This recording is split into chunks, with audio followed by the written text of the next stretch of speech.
밤사이 나온 투자 뉴스 정리해보겠습니다. 개장 전 뉴스 보고 전략 정비하는 시간 네 분과 함께 해보죠.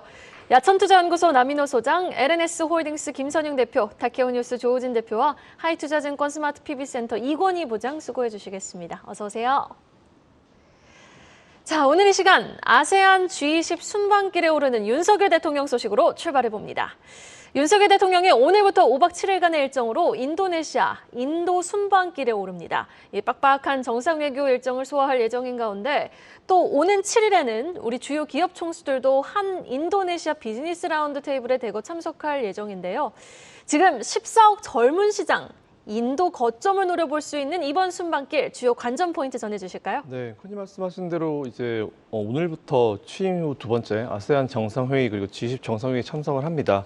오늘부터 11일까지 5박 7일 일정으로 이제 인도네시아와 인도를 잇따라 방문을 하는데요. 먼저 오늘부터 8일까지는 인도네시아 자카르타에서 머물면서 아세안 외교에 나섭니다.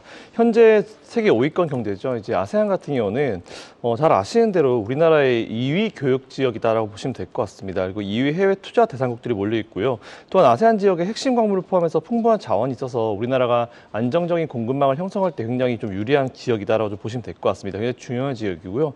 그 다음으로 바로 인도네시아 발리로 넘어가서 G20 정상회의에 참석을 합니다. 특히 인도네시아에서는 한국과 인도네시아의 어떤 비즈니스 라운드 테이블이 열리는데요. 여기서 아무래도 주요 기업 CEO들이 한 40명 정도가 참석을 하고요. 우리나라에서는 정의선 회장, 그리고 이제 구광모 회장, 신동빈 회장, 그리고 구자환 회장이 자리에 참석을 한다고 합니다. 우리나라 수출의 한 21%를 차지하는 아세안과 인도 같은 경우는 현재 우리나라가 수출에 조금 이제 돌파구를 마련할 수 있는 좋은 계기가 될 수 있는 지역이기 때문에 이번에 외교에서 어떤 또 좋은 결과가 나오는지 한번 지켜보시면 좋을 것 같습니다. 네, 알겠습니다. 윤석열 대통령의 이번 순방을 통해 원전과 방산 산업을 적극 홍보할 것이라는 기대감을 갖고 있는 시장. 그러나 종목 한신기계라든지 D2파워 같은 종목들을 보면 지난주 그렇게 큰 슈팅이 나오지는 못했습니다. 뉴스에 반응만 좀 있을 뿐 큰 시세를 보여주진 못했는데 오히려 세일즈 외교 성과가 뉴스로 발표되면서 이번 주에 관련 기업들의 주가 반응이 또 두드러지게 나타날 수 있거든요. 이번 이슈와 연계해서 우리가 주목해 볼 만한 종목들은 어떤 종목들이 있을까요? 이권희 부장님.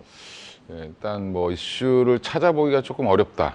그래요? 네, 특별한 경제 이슈가 사실은 별로 없죠. 네. 일단 G20 아세안 정상회의는 작년에도 갔다 오셨고, 네, 그다음에 G20도 지금 두 번째인데 결국에는 이 안에서 하겠다라는 내용은 대부분 지금 보면 원전과 방산 정도로 이제 압축될 수 있는데 네. 원전 관련돼서 지금 동남아 쪽에 원전을 짓는다든지 아니면 G20 회원국에 이제 세일즈 외교를 한다라고 보시면 될 것 같고요. 그나마 관련 있는 게 이제 인도네시아 관련해서 이제 우리가 방산 사업을 계속 같이 해왔던 이력이 있기 때문에 인도네시아 관련돼서 그런 얘기도 좀 나올 수 있을 것 같고요. 오히려 이제 여기 회원국들 중에 또 이제 우크라이나 재건 관련된 얘기도 또 나올 수도 있는데 문제는 이제 제일 동남아의 핵심적인 아까 이제 김선영 대표님께서 말씀해 주신 것 중에 핵심을 찾아보면 결국에 우리나라의 굉장한 우리나라가 투자를 하고도 있고 많이 팔아야 되는 쪽이고 그다음에 소비재도 이제 많이 이제 팔아야 되고 또 하나 자원도 많이 가져와야 됩니다. 그래서 이제 주로 이제 인도네시아 쪽에 보면 니켈이라든지 이런 광산들이 많기 때문에 최근에 이제 그런 협력 관련된 뉴스들 그다음에 거기 진출한 회사들이 좀 많이 이제 눈에 띄고 주가도 많이 올랐습니다. 저는 그래서 그러니까 이번에 이제 아세안 및 G20 순방에서 봤을 때는 기존에 우리 이제 투자가 많이 되어 있던 베트남이라든지 이쪽에 투자한 삼성전자 그다음에 인도에 많이 진출하고 있는 현대차라든지 그다음에 지금 최근에 STX가 굉장히 많이 주가가 올랐는데 그게 또 니켈 광산 영역인데 인도네시아 쪽이죠. 그 외에 이제 포스코 인터내셔널이라든지 이런 상사 기업들 오히려 좀 주목을 해보실 필요가 좀 있을 것 같고요. 그리고 지금 나머지 이제 원전이나 방산이나 이런 쪽은 생각보다 반응이 없다라는 거는 특별한 아젠다를 던지지 못하고 있는 거고 막상 이제 거기서 이제 뭔가 결과물에 그런 것들이 명시적으로 나오면 오히려 그때 후행해서 반응할 가능성이 높다라고 생각하시고 뉴스를 잘 따라가셔야 될 것 같습니다. 네, 알겠습니다. 뉴스를 좀 우리는 잘 이번 주에 따라갈 필요가 있다라고 정리를 해주시면서 대형주 단에선 삼성전자와 현대차 그리고 상사 쪽에서 STX와 그리고 포스코 인터내셔널 우리는 좀 주목해 볼 필요가 있다라고까지 정리를 해주셨습니다. 다음 소식입니다. 드디어 나왔습니다. 지금 1년 가까이 풍문으로만 나오던 카메라 모듈 공급 공시가 드디어 선명해집니다. 삼성전기가 지난 1년간 테슬라의 카메라 모듈 공급 보도에 대한 조회 공시 답변의 미확정 답변을 지속하면서 6개월 이내에 재공시하겠습니다라는 입장만 피력했었죠. 회사명, 공급 규모를 공시하진 않았지만 시장은 테슬라라는 걸 지금 모두 알고 있는 상황. 소문으로 돌고 있는 공급 규모는 5조 원 공급이 지금 사실상 확정이 된 건데 종합적인 내용 좀 전해주실까요? 네. 시청자 여러분께서는 전기차의 가장 중요한 요소가 무엇이라고 보십니까? 물론 전문가에 따라서 조금 차이가 있겠습니다만 일반적으로 보면 이렇게 말하죠. 전기차 배터리, 그다음에 자율주행차 브레인이라고 할 수 있는 차량용 반도체, 그리고 마지막으로 뭡니까? 전기차의 눈이라고 볼 수 있는 카메라 모듈이 될 겁니다. 지난번에 테슬라의 차량용 반도체를 삼성전자가 수주한 것은 이미 아시고 계실 겁니다. 그런데 이번에 발표된 카메라 모듈조차도 삼성전기에서 수주를 함에 따라서 이제 수조 원의 가치가 되겠죠.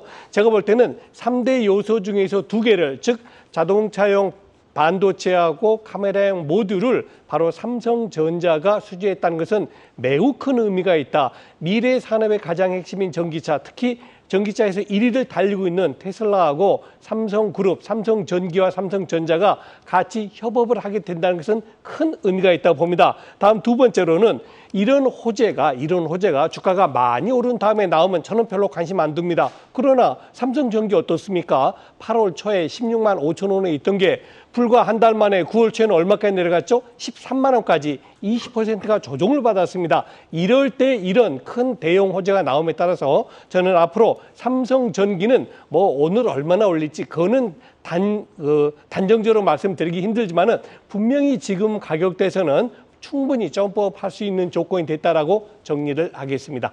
네, 알겠습니다. 1년 가까이 조회 공시를 요구받고 있던 상황 속 이번 계약 체결 공시를 발표한 삼성전기. 언론에 알려진 대로 삼성전기의 5조 원 수주를 반영하면 지금 카메라 모듈 내에서 삼성전기와 LG 이노텍의 비율이 8대 2로까지 뒤집혀질 수 있거든요.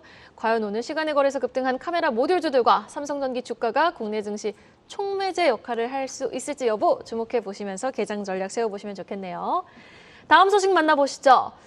LG 마그나가 헝가리에 전기차 부품 생산 공장을 설립합니다. LG 마그나, 유럽의 전기차 부품 공장을 만드는 건 이번이 처음 아닙니까? 네, 맞습니다. LG전자와 글로벌 자동차 부품 회사죠. 마그나가 합작해서 만든 LG 마그나가 유럽의 첫 전기자동차 부품 공장을 만든다라는 그런 내용이 나왔습니다. 그리고 이 소식과 함께 이제 조주환이죠. 이제 LG전자 사장이 내년 CES에서 이제 미래 자동차를 공개함과 동시에 VS 최근에 조금 이 얘기가 많이 나오는데 VS 사업부 전장 쪽이죠. 이거 분사 가능성이 조금 이제 시장에서도 돌고 있었는데 이건 전혀 고려하지 않고 있다라는 그 세 가지 소식을 한꺼번에 좀 가보도록 하겠습니다. 일단 LG 마그나 같은 경우는 독일 미넨에서 현재 열리고 있는 열리게 됐죠. 이제 국제 모터쇼 개막에 앞서서 기자회견을 열었습니다. 그래서 2025년에 헝가리 북동부에 공장을 짓겠다라고 발표했는데 일단 이 공장에서는 구동모 포터를 생산을 하고 이후에 고객사 수요에 따라서 전기차 파워트레인 핵심 부품을 생산하게 되니까 이 부분 같이 한번 참고해 보시면 좋을 것 같고요. 다음은 IAA 모빌리티 2023 소식으로 가보겠습니다. 프레스 컨퍼런스 이후에 기자들과 만난 자리에서 내년 1월달 CES에서 차량 내 모든 것을 가능하게 한다는 알파브리가 있잖아요. 그래서 알파브리 적용된 차체 모빌리티 솔루션 테마를 공개한다라고 하니까 내년 CES에 봐야 될 포인트들이 굉장히 많은데 이것도 좀 추가해서 보시면 좋을 것 같습니다. 그리고 최근에 좀 말이 많이 나오는 LG는 이미 잘 아시겠지만 한번 전적이 있잖아요. LG 에너지 솔루션 물적 분할에서 제가 그때 방송 나와서 한동안 얘기 많이 했었던 기업이었는데 LG 같은 그룹 내에서 LG전자에서 또 한참 잘 나오고 있는 VS 사업부 분사 가능성에 대해서 고려하지 않고 있다라고 이제 대놓고 얘기를 했습니다. 일축을 했는데 네. 일단 LG전자 같은 경우는 휴대폰 사업부 포기한 거는 잘한 것 같습니다. 그 이후에 큰 거 떼버리고 전반적인 실적이 살아나고 있으니까 좋은 것 같은데요. 일단 분명히 사장 일부 얘기했습니다. 고려하지 않고 있다고 얘기했기 때문에 만일 LG전자 투자하고 계신 분들 VS 사업부 잘 나가는 거 보고 투자하고 계신 분들 만일 이거 분사돼서 또 물적 분할 나가버리게 되면은 이거 주주들 진짜 우습게 보는 거거든요. 어쨌든 사장 입으로 직접적으로 이제 고려하지 않고 있다고 얘기했으니까 LG엔솔 같은 물적 분할 이슈는 없겠지만 혹시나 또 모르는 마음이 있기 때문에 항상 투자하고 계신 분들은 눈에 불을 켜고 한번 지켜보시면 주주의 입장으로 지켜보시는 게 좋을 것 같다는 의견 드리겠습니다. 네, 알겠습니다. 유럽 첫 전기차 부품 생산 공장 설립 소식을 독일 모터쇼 이 IAA 자리에서 밝힌 LG전자. 어제 언론에는 이 자리에 참석한 LG와 삼성 기사가 또 대다수를 이뤘습니다. 이어지는 소식은요. 삼성 SDI 소식입니다. 삼성그룹도 역시 독일에서 열리는 모터쇼 IAA 모빌리티에 참석을 했는데요. 삼성 SDI는 이 자리에서 고성능 LFP 배터리를 또 처음으로 공개했다고요. 네, 맞습니다. 요 IAA 소식도 두 가지 같이 한번 다뤄볼 텐데요. 삼성 SDI가 최근에 잘 아시겠지만 테슬라가 시작을 했습니다. 일론 머스크 직접 나와가지고 우리는 시장 점유율을 잡기 위해서 이제 우리 자동차의 단가를 마진을 좀 떨어뜨리는 한이 있어도 우리가 시장 점유율을 잡아오겠다라는 치킨 게임을 정말 대놓고 이제 선언을 했죠. 그 이후에 가격을 낮추기 위해서 많은 기업들이 고민을 하고 있습니다. 전기차 기업들 특히 굉장히 많이 고민을 하고 있는데 그 중에서 큰 비중을 차지하고 있는 게 배터리예요. 근데 최근에 LFP 배터리 잘 아시겠지만 우리가 보통 일반적으로 삼성 SDI도 마찬가지지만 니켈 비중이 높은 그 프리미엄 3원계 배터리가 주력이었습니다. 근데 여기에 SDI가 추가를 했다라고 보시면 될 것 같고요. 고성능의 LFP 배터리를 이번에 선보인다라고 하는데 기존 LFP 배터리 같은 경우는 이제 제조 원가는 저렴합니다. 그래서 이거를 넣는 자동차들은 보통 중국계 자동차들이 많았어요. 그래서 이걸 넣으면서 자동차 가격을 떨어뜨리면서 그걸 많이 팔아서 시장 점유율을 좀 올려왔었는데 대신에 이제 저렴하고 안정성이 높은 대신에 에너지 밀도가 낮습니다. 이에 따라서 주행거리가 짧다라는 그런 단점이 있었는데요. 물론 이 LFP 배터리를 이용 많이 하는 지역에서는 인프라 구성이 확실히 돼 있으면 상관없습니다. 물론 인프라 구성이 돼 있다 하더라도 충전하는데 또 시간 걸리고 귀찮은 어떤 이슈가 있기 때문에 이 LFP 배터리가 좀 많이 발전한 게 중요했었는데 여기다가 망간으로 혼합해서 LMFP 배터리라는 신기술로 이걸 갖다 극복하려고 좀 많이 도전하고 있으니까 이런 배터리의 새로운 종류도 나왔다고 좀 보시면 될 것 같고요. 기존 배터리 기업들에 대해서 뭐 조금 조정받았다고 말들이 많이 나오고 있는 것 같습니다. 하지만 제가 항상 말씀드리지만 기업의 미래와 성장성을 여러분들 계산할 때는 그 기업이 현재 지금 자기들이 잘 팔고 있는 제품에 머무르고 있는지 아니면 이것보다 더 업그레이드된 제품, 더 발전시키는 제품들을 내놓는지 안 내놓는지에 따라서 그 회사의 어떤 그 밸류를 책정을 새로 해야 되기 때문에 너무 지금 상황 마음 쓰지 마시고요. 그 회사가 지금 열심히 일 잘하고 있는지 성장을 위해서 많이 준비하고 있는지 이거 잘 체크해 보시면 좋을 것 같습니다. 네, 알겠습니다. 향후 또 자동차 시장에서 LFP 배터리 비중이 점차 커질 것으로 예상되고 있는 가운데 국내 기업들도 지금 빠르게 경쟁력을 키우기 위해 나서는 모습입니다. 우리는 어떤 기업들을 좀 눈여겨보면 좋을까요? 이건희 부장님. 일단 뭐 LFP 배터리가 이제 관련해서 이제 보면 장비와 소재로 이렇게 나눠보실 수가 있을 텐데 만들 때 필요한 거죠. SDI가 이제 망간을 추가한 LMFP라는 이제 이런 새로운 신기술을 적용한 그 LFP 배터리를 만들어서 이제 효율을 높였다라고 하는데 그럼 이걸 대량 생산하기 위해서는 시설이 필요할 거고 또 꾸준히 이제 소재를 대줄 수 있는 회사가 필요할 텐데 네. 아직까지는 뭐 어떤 기업이 들어갔다라고 이제 확인할 수는 없을 거고요. 근데 이제 이게 구축을 하는 과정에서 기존에 그러면 CATL라든지 BYD라든지 LFP를 주로 만들었던 중국 업체에 장비를 납품했던 기업들의 이력을 좀 보실 필요가 있을 것 같고요. 그 중에 보면 지금은 이제 이름이 바뀌어서 원익 PN이죠. 한동안 뭐 전고체 관련주로도 좀 언급이 됐지만 이 회사가 원래 하던 거는 장비이기 때문에 원익 PN이도 이런 기술을 이력이 있고요. 또 하나 뭐 CIS 같은 경우도 CATL의 오랜 고객사로 이제 뒀던 회사고, 그다음에 필 옵틱스 때부터 필 에너지도 LFP 장비를 납품을 계속 했었습니다. 공정에 들어가는 장비를. 이런 기업들 좀 주목해 보시면 될 것 같고요. 소재로는 뭐 다들 아시죠? 너무 식상한 거 아니냐? LNF, 포스코, 피처엠, 코스모화. 그냥 양극재 하는 업체들은 LFP 양극재도 한다라고 생각하시고 대응하시면 될 것 같습니다. 양극재 하는 업체들은 LFP 양극재도 한다라고 생각을 하시면 되겠다. 그리고 LFP 장비와 소재 나눠서 한번 주목해 볼 만한 종목들 쫙 정리를 해주셨습니다. 이어서 공시 하나 체크해 보겠습니다. 이 공시도 밤사이에 시장에 관심을 많이 받았습니다. 클래시스가 404억 원 규모의 이루다 지분 18%를 취득했다고 공시했는데요. 더불어서 클래시스 자사주 취득 소식까지 전해졌습니다. 투자자분들이 주목할 포인트 어디에 있을까요?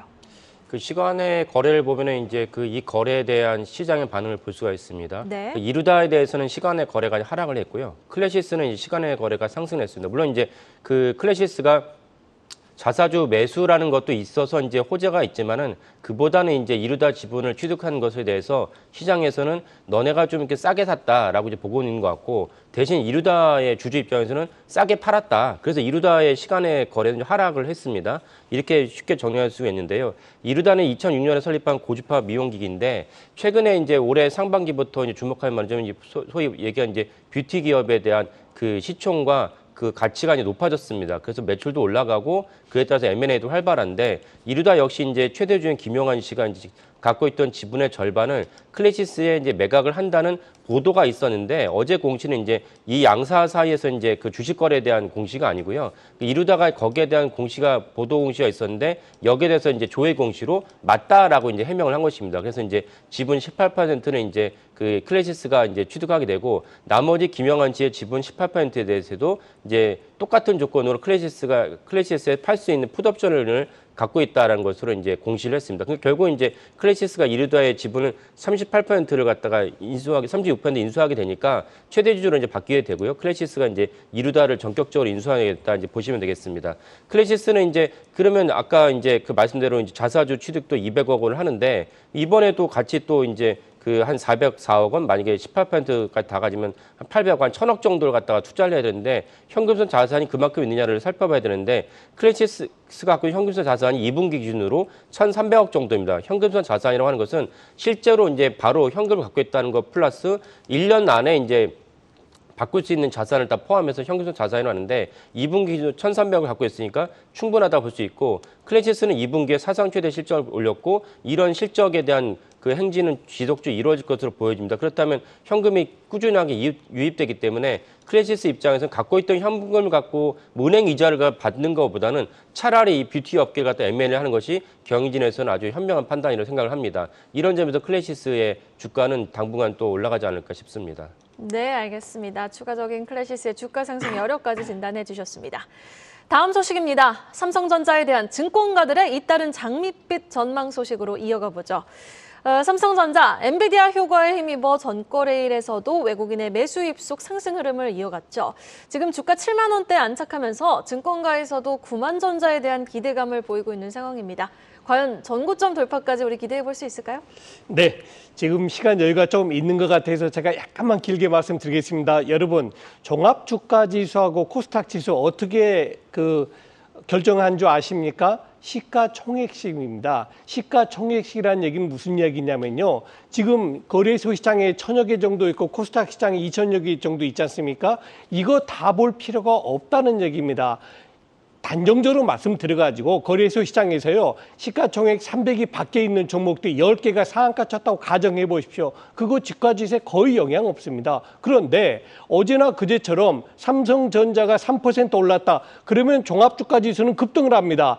전에 한 2달 전에 그런 일이 있었죠. 코스닥 시장에서 에코프로비엠이 한번 급등해 봅시오. 코스닥 지수가 급등합니다. 요거를 우리 시청자분들이 특히 투자뉴스엔 전략 시청자분들이 정확히 간파를 하셔야 됩니다. 자, 그럼 이제 삼성전자에 대해서 말씀드리면 삼성전자가 거래소 시장에서 20% 차지하고 있고요. 선물에 직접적 영향을 주는 기본 기초지수죠. 코스피 200에서는 25%를 차지하고 있습니다. 이 말뜻은 무슨 이야기냐면요. 기관 투자가나 외국인 투자가는 삼성전자 없이는 펀드 운영을 하기가 어렵다 이렇게 보는 겁니다. 그런데 지난 2-3달 전처럼 삼성전자가 주가가 오르지 않을 때는 많이 있든 적게 있든 별로 영향 없습니다. 그런데 지난주 금요일 어제 같은 경우는 삼성전자가 있는 펀드, 삼성전자가 없는 펀드는 수익률 차가 엄청나게 큽니다. 그래서 저는 우리 시청자 여러분께 이걸 제안하고 싶습니다. 여러분 계좌에서 삼성전자, 특히 반도체로 대변되는 삼성전자가 그동안 저는 20%를 꾸준히 말씀드렸는데 이제 20%를 고집 안 하겠습니다.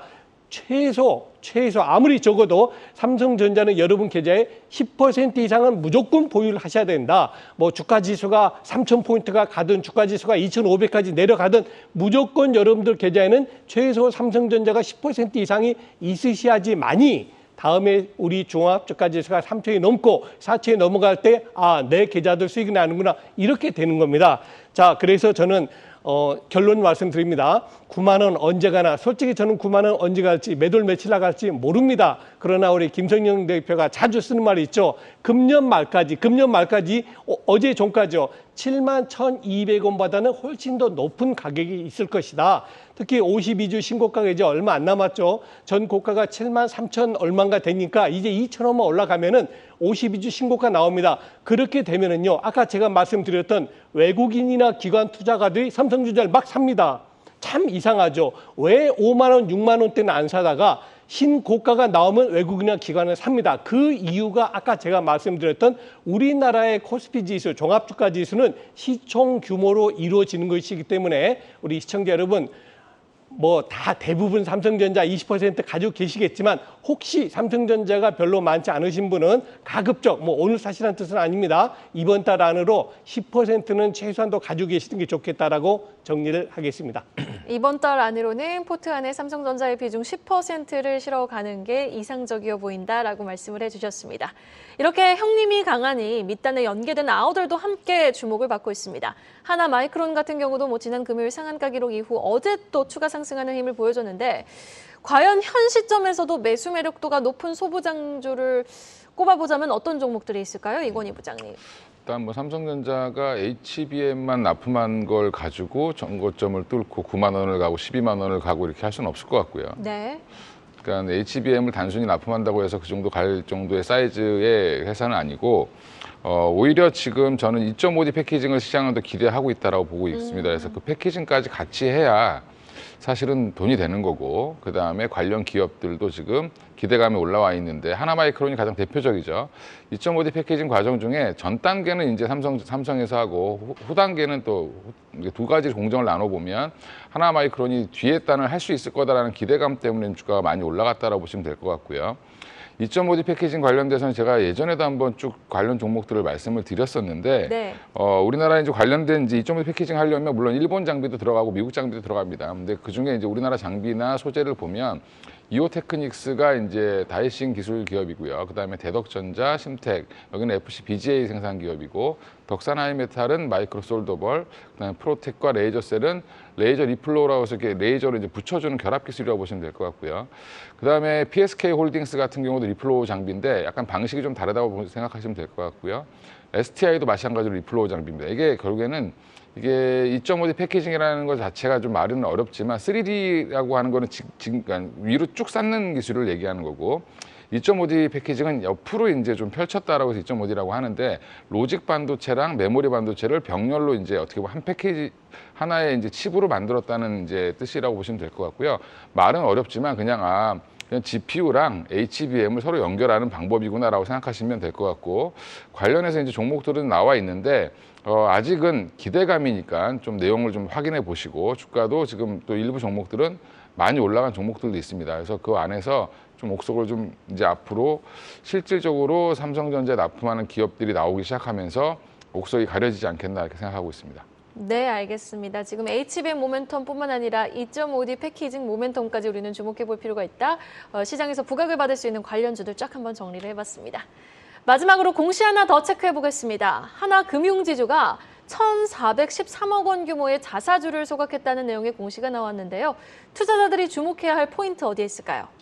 지금 오늘이 이제 9월 5일인데 사실은 이제 올 초에 이제 기억하시는 분도 계시겠지만 올 초에 중요한 이슈 중 하나가 금융권에 대해서 이제 그 기관 투자가들이 너무 저평가돼 있으니까 주주들에게 좀 그 이익을 갖다가 좀 환원을 해달라라는 요구가 있었습니다.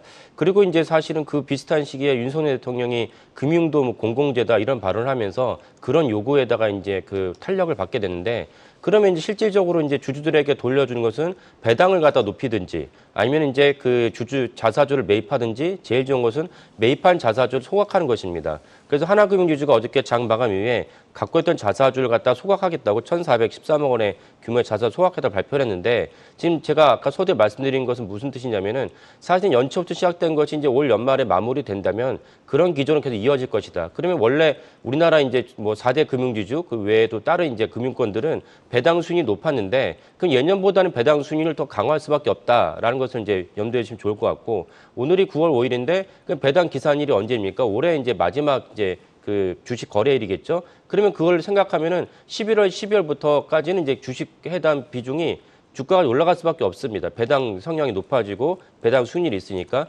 이런 관점에서 하나금융지주를 비롯해서 다른 금융권 회사들도 동시에 이제 배당만 보시고 투자를 해도 좋을 것 같고요. 하나금융지주는 이제 어제 종가 기준 했을 때 이 자사주 소각을 갖다가 고려하지 않았을 때 어제 종가 기준으로 배당 수익률이 8.41%입니다. 아주 높은 수익률이고 더불어서 또 제가 추천드리고 싶은 그 성장 종목은 하나생명인데 하나생명은 이제 배당 수익률을 NH투자증권에서는 올해 12%까지 보고 있습니다. 12% 대단히 놀라운 수치죠. 그러니까 이런 관점에서 만약에 배당 기산일까지 보유하고 계시면 배당 수익 자체를 얻을 수가 있지만 그거 외에 한 3개월 정도만 보유하시면 충분히 꽤 또 짭짤한 수익을 갖다가 동시에 볼 수 있는 것이 이번에 배당을 보이는 이제 순환매적인 투자다라고 보시면 되겠고요. 하나금융주는 상반기에 순이익이 2조 원이 넘었습니다. 전년 대비로는 이제 17%의 상향하는 놀라운 수익률을 거뒀기 때문에 더불어서 이제 이거는 배당 수익률 8.41%는 작년 기준인 거고 사실은 올해 배당 수익도 높아질 수 있다. 그러면 그걸 계산하는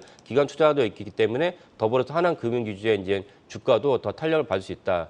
이런 것도 동시에 보시면 좋을 것 같습니다.